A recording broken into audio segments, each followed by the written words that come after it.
Mga katrops, welcome back ulit kayo sa aking channel Sports React PH at ngayon na ay pag-uusapan natin ang balitang maglalaro nga daw bilang power forward si Victor Wembanyama at ang balitang may reklamo nga ang FIBA sa Pilipinas. Pag-uusapan na rin nga natin ngayon dito sa ating panibagong video ang balitang out nga daw po agad ang Los Angeles Lakers superstar sa Team USA.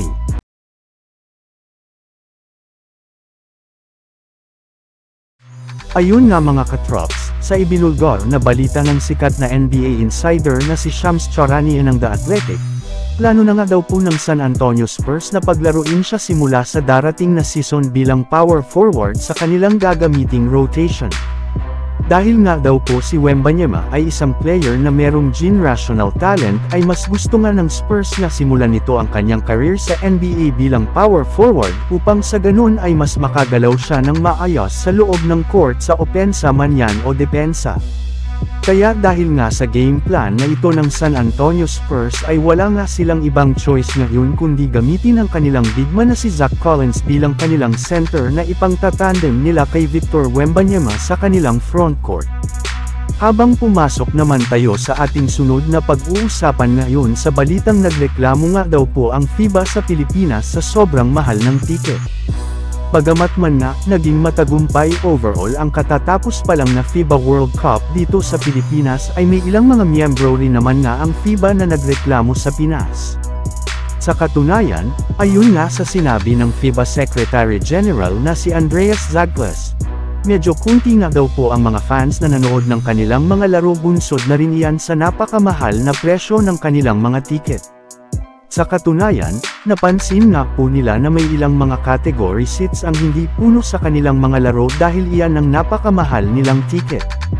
Na-realize nga po nila na medyo mataas ang kanilang nakalagay na presyo sa ilan sa kanilang mga tickets. Kaya kahit man nga nakuha nila ang kanilang quota pagdating sa number of attendance ay bigo pa rin naman nga sila dito, lalo pat hindi nga nila nabigyan ang mga fans ng oportunidad na manood ng mga laro sa FIBA sa mas mababang halaga. Samantala pumunta naman tayo sa ating sunod na pag-uusapan ngayon sa balitang out nga daw po agad ang Los Angeles Lakers superstar sa Team USA. Naibalita ko nga sa inyo mga katrops, and kasama nga si Anthony Davis sa mga naibalitang nire-recruit na ni LeBron James para sumali sa Team USA sa darating na Paris Olympics. Yes, si Anthony Davis rin naman nga ang isa sa mga pinakamagaling na NBA superstar na maaaring kunin ngayon ng team sa kanilang bubuuing Redeem Team 2.0. Kaya dahil nga dyan ay marami na nga ang na-excite dito, lalong-lalo na ang mga Lakers fans. Ngunit ayon rin naman nga sa naging pahayag ng ilang mga NBA analyst katulad na lamang ni Stephen A. Smith ng ESPN, ayaw nga daw po niya sa ideya na pagsali ni Davis sa Team USA sa darating na Olympics dahil alam naman nga po ninyo na hindi ganun kaganda ang pangangatawan nito.